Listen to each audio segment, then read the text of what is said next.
Olá, está começando um programa muito especial aqui na TV Novo Tempo, Vidas de Pastor.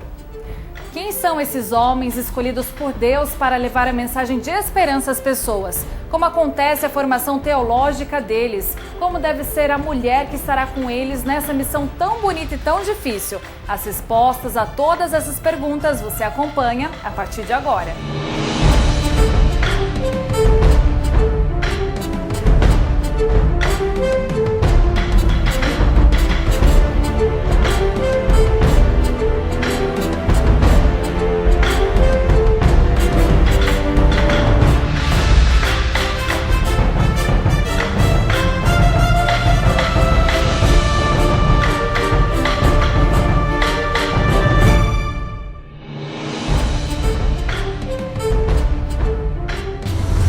A divulgação da mensagem de esperança começou há muito tempo. Homens e mulheres estiveram empenhados nessa tarefa que exigiu e ainda exige muito sacrifício. São os pioneiros de uma história de amor e libertação. Você já pensou qual é o significado da palavra pastor? Segundo o dicionário, a melhor definição de pastor é pessoa que guarda, guia, auxilia na cura de almas. Estes podem ser conhecidos também como pregadores, que significa aquele que divulga a palavra de Deus. Mas quando surgiram os primeiros pregadores, ou melhor, os primeiros pastores? Na Bíblia, o livro mais vendido do mundo, encontramos vários exemplos de pessoas que tinham esse papel de guiar, auxiliar e orientar. Nem sempre todos acreditavam neles, mesmo assim, cumpriam fielmente a sua missão. Um exemplo muito conhecido é o de Noé. Ele foi o primeiro a ser chamado de pregador. A mensagem de Noé antes do dilúvio consistia em um chamado de arrependimento e um aviso da destruição que viria por meio das águas. Outro pregador citado na Bíblia que teve um papel muito importante na vida de Jesus, você também conhece, foi João Batista. Esse homem falava ardentemente sobre arrependimento. Muitas das pessoas que o ouviam aceitaram a sua mensagem e foram batizadas.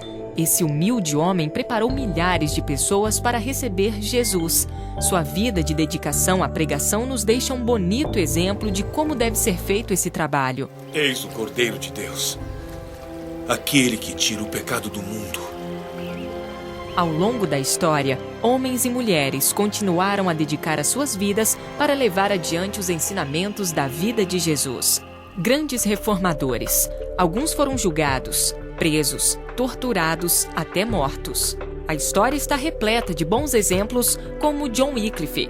Suas ideias apontavam erros no ensino de normas do clero em comparação aos de Jesus. Apesar de sua crescente popularidade, a igreja apressou-se em censurar Wycliffe. No dia 19 de fevereiro de 1377, ele foi intimado a apresentar-se diante do bispo de Londres. Uma multidão aglomerou-se na igreja para apoiá-lo e isso irritou muito o clero, que o acusou de blasfêmia, orgulho e heresia. Wycliffe organizou um projeto de tradução das Escrituras que defendia a Bíblia como base de toda a doutrina da igreja. Para eliminar esses movimentos, o clero convocou o Concílio de Constança, que ocorreu no ano de 1414 a 1418. O concílio o declarou como traidor e todos os seus escritos foram queimados.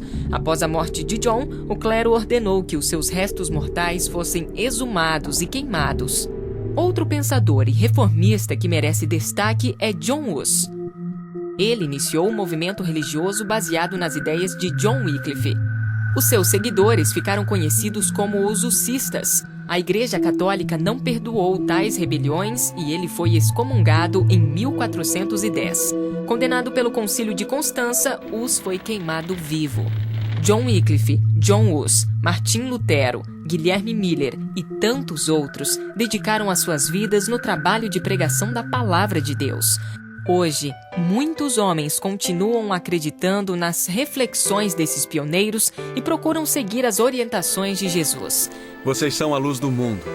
As pessoas não acendem um lampião e o colocam sob uma tigela. Elas colocam o lampião em um lugar onde a luz possa iluminar todas as pessoas da casa. Vocês têm que deixar sua luz brilhar, para que todos os homens vejam suas boas ações e louvem o Pai no céu. Essa convicção é tão forte que eles dedicam a vida para orientar também outras pessoas. São homens que lutam diariamente por cada um de seu rebanho. São instrumentos de Deus para que as pessoas possam desenvolver uma experiência única com o Criador. A palavra de Deus ensina claramente que Deus chama os homens ao ministério. É comum ver pessoas dizerem que se sentem chamadas para pregar, sugerindo de maneira bem forte que o chamado para levar a mensagem é um sentimento interior que eles têm. Outros dizem que Deus falou com eles e o chamou para o ministério. Mas como é que Deus chama os homens para pregar? Como será que um homem pode saber que Deus o está chamando, que Deus o está enviando para seus campos de colheita? Há muitas coisas envolvidas nesse chamado de Deus.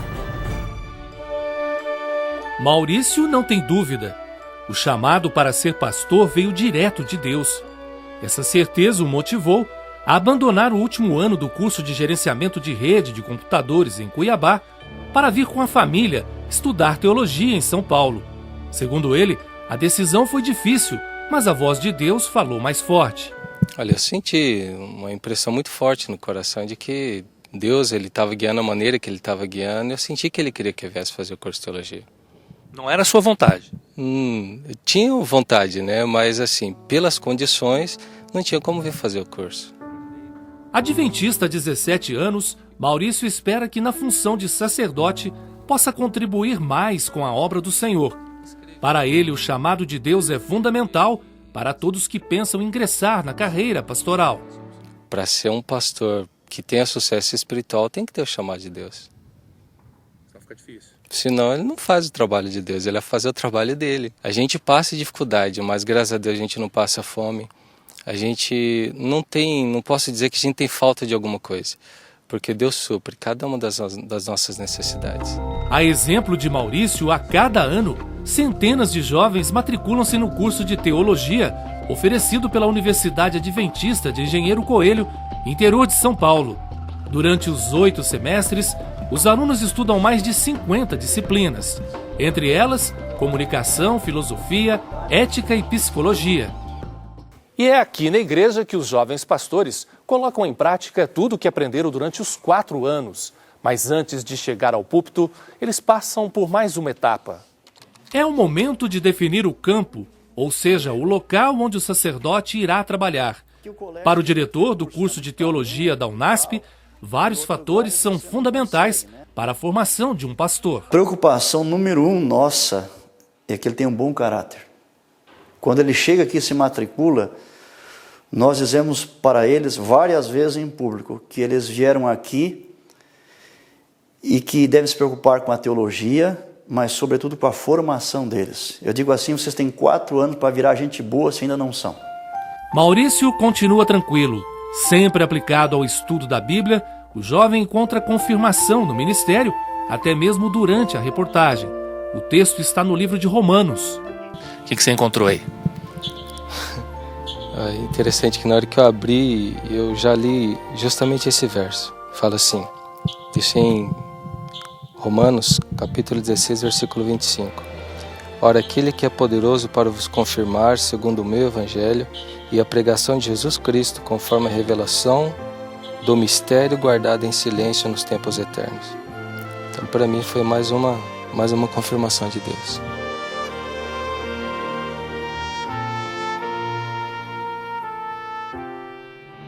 No Brasil, existem hoje 3 faculdades que preparam o futuro pastor para o ministério. Uma na Bahia, uma no Pará e outra em São Paulo.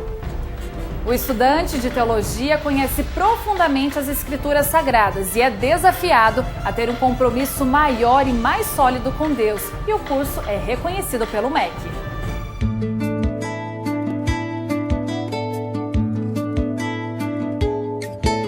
Por todos os lados, a natureza se mostra presente nesta faculdade no interior de São Paulo.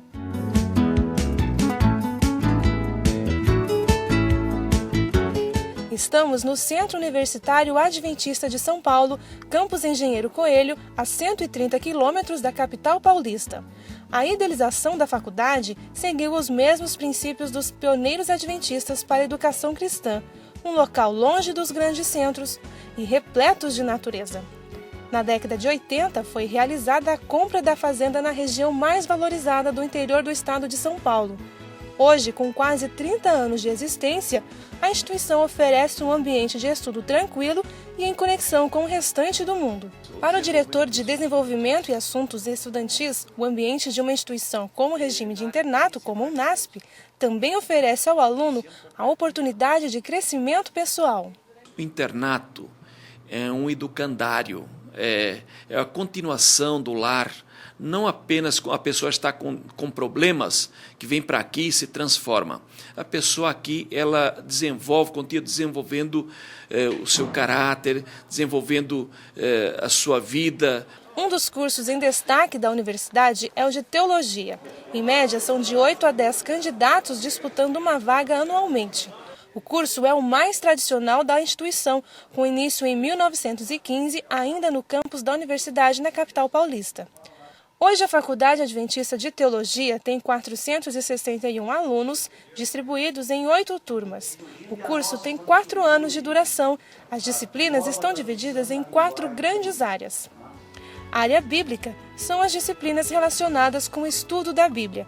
O aluno, por exemplo, estuda livros poéticos, livros proféticos, as cartas de Paulo e também estudam as línguas bíblicas, como o grego e o hebraico, para poder entender o texto original da Bíblia. A segunda área de estudo é o da teologia sistemática, onde também se estuda a Bíblia, mas não na forma de livros, por assuntos. Por exemplo, o aluno estuda sobre a natureza de Cristo, sobre Deus, a Igreja, o Espírito Santo, salvação, dentro de uma formulação filosófica. A terceira área de estudo do curso é a teologia histórica, onde o aluno vê o cristianismo desde os apóstolos até os dias de hoje. E a quarta área de estudo é o da teologia aplicada, onde aprende como usar o conhecimento teológico no dia a dia para beneficiar a comunidade, a igreja e as pessoas ao seu redor. Mas o conhecimento teórico não é o único apresentado, como explica o diretor da Faculdade Adventista de Teologia do UNASP. E nós temos também, ao longo de todo o curso, além da teoria, a prática. Nos primeiros anos, nós temos aí uma prática feita aqui no próprio campus, na igreja do campus. E à medida que vão estudando, eles vão também saindo para fazer práticas e estágios fora, em outras comunidades. Desde 2003, o curso de Teologia do UNASP é reconhecido pelo Ministério da Educação. Com isso, ampliou-se a área de atuação do estudante. Além da habilitação para o Ministério Pastoral, o aluno também pode atuar em diversas áreas, como capelania e ensino religioso. Nos últimos anos, tem-se observado o crescimento do número de jovens interessados em cursar teologia. As instituições adventistas do Brasil que oferecem a formação de pastores apresentam um número de candidatos maior que o de vagas disponíveis para o curso. O coordenador do curso de teologia do UNASP, pastor Reinaldo Siqueira, explica que esse fenômeno é principalmente brasileiro. Eu acho que existe um lado muito positivo do Ministério Adventista atual no Brasil, que está suscitando o desejo dos jovens também serem pastores. Eles veem o pastor e se identificam com esse ministério. Eu acho que o pastor também está tendo um relacionamento com os jovens muito mais próximo, talvez.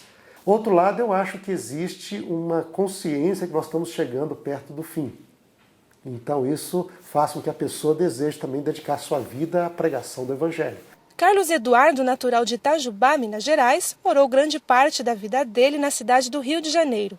Carlos tem o propósito de atuar onde Deus mandar.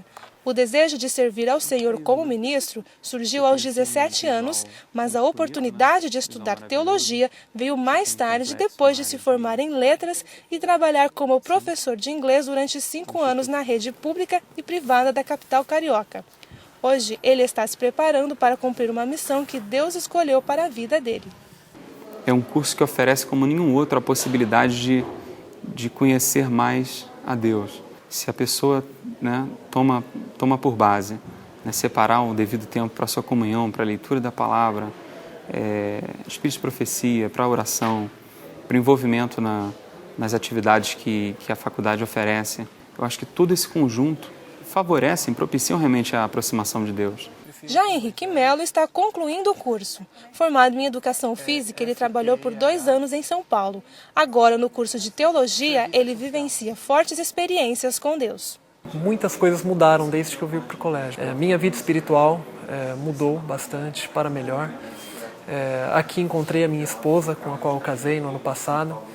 Através da comportagem eu consegui algumas conquistas, né? Eu consegui pagar o colégio, comprar um carro, casar. Fui sendo abençoado por Deus nessa área, né?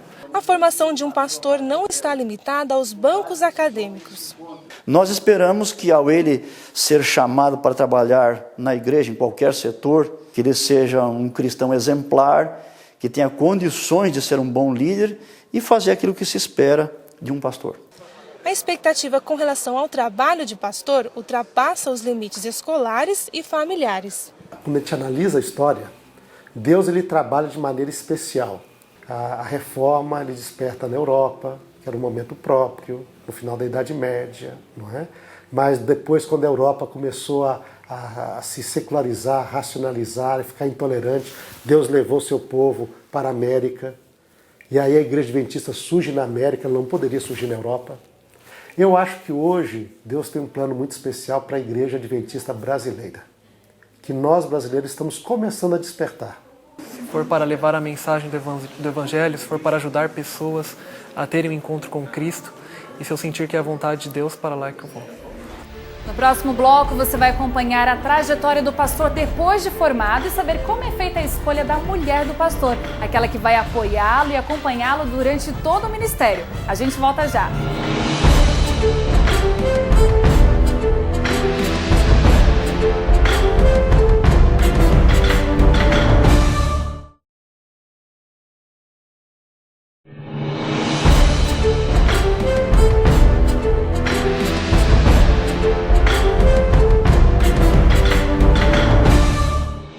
Estamos de volta com o programa Vida de Pastor.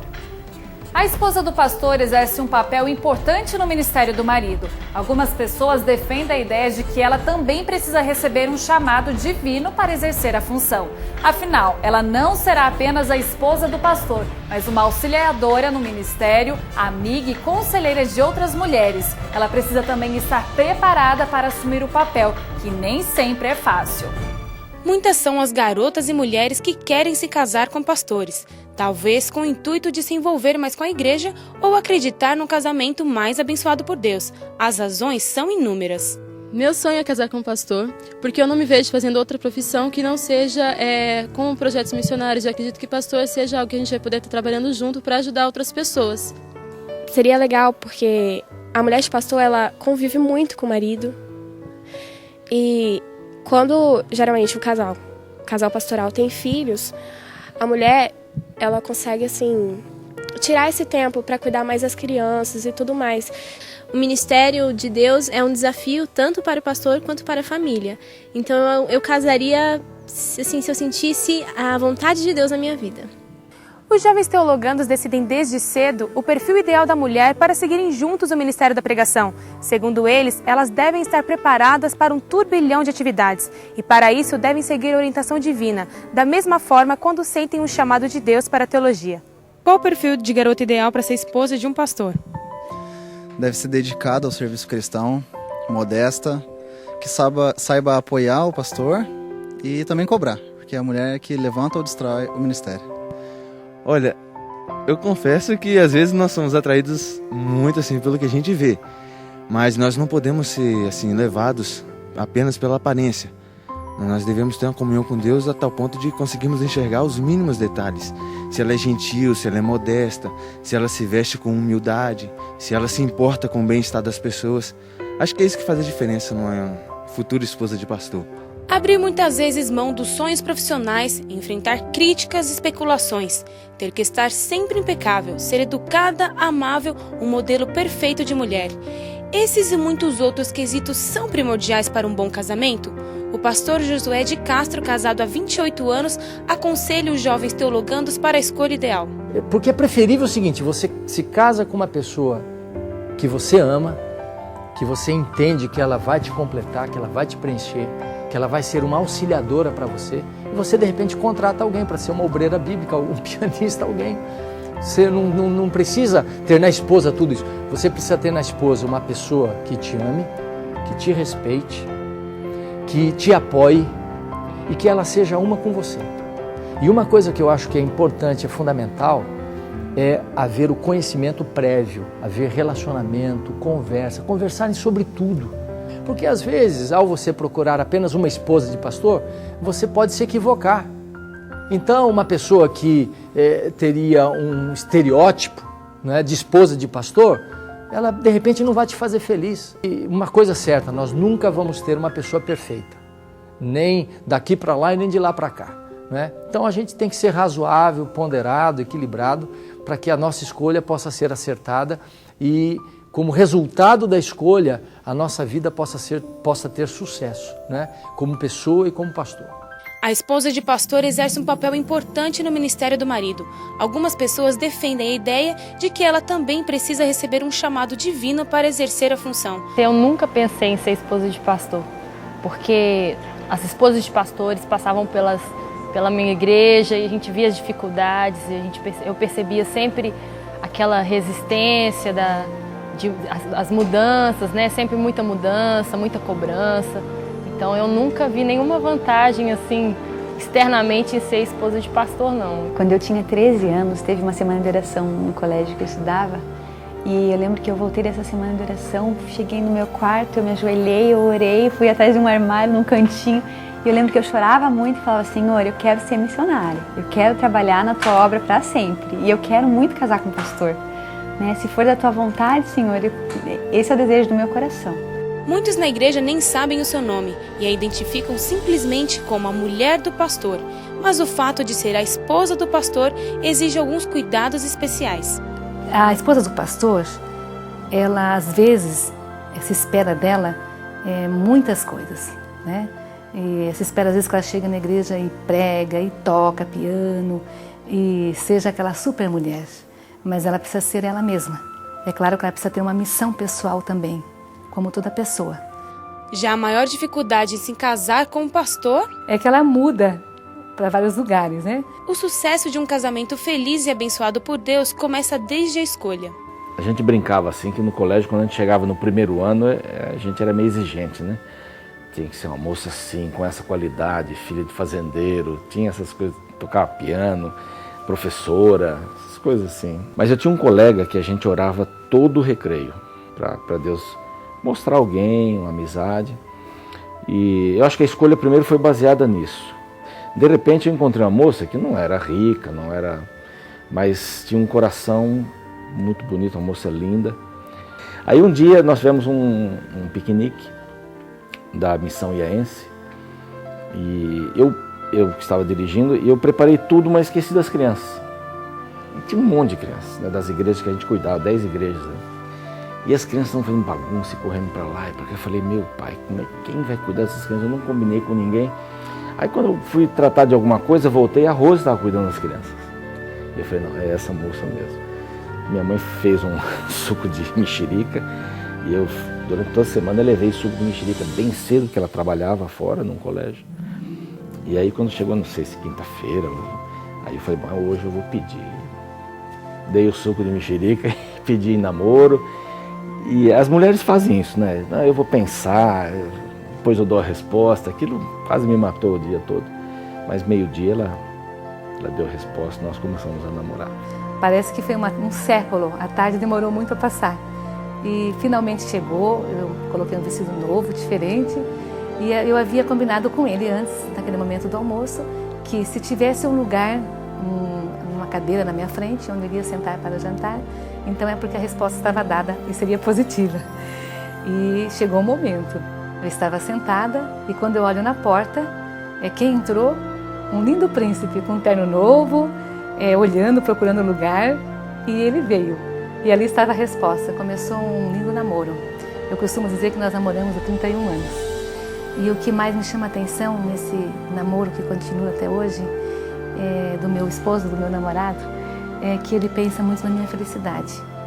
Ele dá uma parte da vida dele para a minha vida. A essência do casamento é o amor, né? E o amor humano, às vezes, ele não é o ideal. Então, buscando o amor do céu, a gente pode compartilhar um amor especial para o nosso cônjuge, para o nosso eterno namorado. Nenhum homem pode se nomear para ser o embaixador de sua nação para outra nação, e nenhum grupo pode nomeá-lo para fazer isso. O presidente é quem deve nomeá-lo. Da mesma forma e ainda mais, o pregador do evangelho deve ser enviado por Deus para cumprir essa missão. Na Bíblia, a carta aos Coríntios, capítulo 5, versículo 20, compara os pregadores de Cristo a embaixadores. Depois de concluir o curso e sentir-se preparado para iniciar seu trabalho, começa uma nova etapa na vida do pastor. O início efetivo das atividades profissionais, muitas vezes é preciso paciência, porque o convite para o trabalho demora a chegar. Bruno, de 29 anos, não consegue imaginar em outro trabalho se não for pastorado. Ele é mais um estudante de teologia do 4º ano. A vontade de ser pastor foi estimulada pelos irmãos de igreja e pelos amigos. Natural de Recife, é o único adventista da família. Na reta final de conclusão de curso, as expectativas aumentam. A partir do ano que vem, nós somos pastores, né? Nossa vida muda, o nosso nome muda. Não sou mais o Bruno. Isso te preocupa? Preocupa, claro. Tem uma grande responsabilidade. Tem um peso no nome agora. De acordo com ele, é preciso ficar claro que ser pastor é uma vocação. Mas o seu ministério, o seu trabalho não gira em torno de técnicas. Gira em torno de pessoas. Você vai lidar com mentes e você vai lidar com a eternidade. Então não é uma profissão. Na verdade, é um trabalho que tem consequências eternas. Por isso que é tão diferente de outros trabalhos. Para o professor de teologia da Unasp, durante todo o período do curso, é passado para o aluno o verdadeiro sentido da carreira pastoral. É claro, porque o ministério é um chamado, né? Nós estamos falando aqui, não estamos falando da igreja como empresa, a igreja é o corpo de Cristo, a igreja é pilar e coluna da verdade. Os ministros são pastores, primariamente pastores, não são gestores e nem são executivos, eles são pastores. O estudante Tiago acredita que é preciso ficar atento para não perder o foco da missão. O tema na carreira é acabar sendo um profissional da Bíblia, deixar de lado essa vocação que você acabou de falar e acabar servindo a Deus como um profissional, ou na verdade tentar servir a Deus como um profissional, ao invés de simplesmente se colocar nas mãos dele e deixar que ele dirija a sua vida. Depois de formado, a igreja da cidade de origem do jovem pastor tem prioridade para recebê-lo, mas segundo o secretário de missão dos estados de Sergipe e Alagoas, nem sempre isso acontece. O pastorado não existe assim como aí fora, assim, um plano de carreira. Ele vem para a igreja para atender de acordo à necessidade. Aonde tem maior necessidade, se encaixando com suas aptidões, não é? Sobretudo ele é chamado para ser pastor. Aonde ele for trabalhar, ele sabe que ele é um pastor. E aonde a obra precisou, vai ver as suas características e vai tentar combinar essas coisas para que ele possa servir melhor. Precisamos estar preparados, né? Servir a Deus é algo muito sério, né? E você precisa se preparar ao máximo para isso.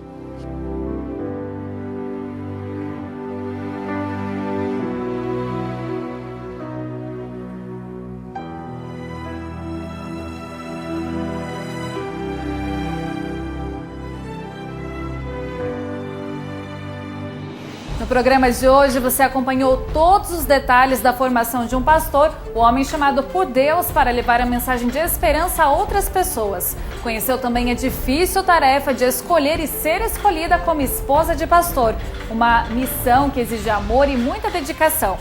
Amanhã você vai conhecer as diferentes realidades dos pastores em todas as regiões do Brasil. Eu espero você. Até lá!